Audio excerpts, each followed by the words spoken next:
नमस्ते यहाँहरू सम्पूर्णमा।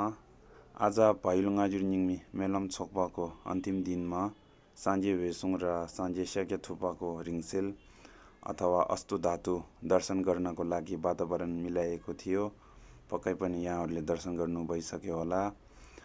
जतिजनाले गर्नुभएको छैन यो चाहिँ उहाँहरूको लागि स्पेसली तपाईँहरू यहीँबाट दर्शन गर्न सक्नुहुन्छ।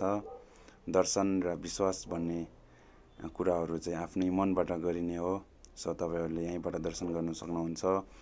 र यो चाहिँ नेपाल बौद्ध महासङ्घको रिक्वेस्ट अनुसार थाइल्यान्ड सरकारले उहाँहरूलाई पठाउनु भएको रहेछ।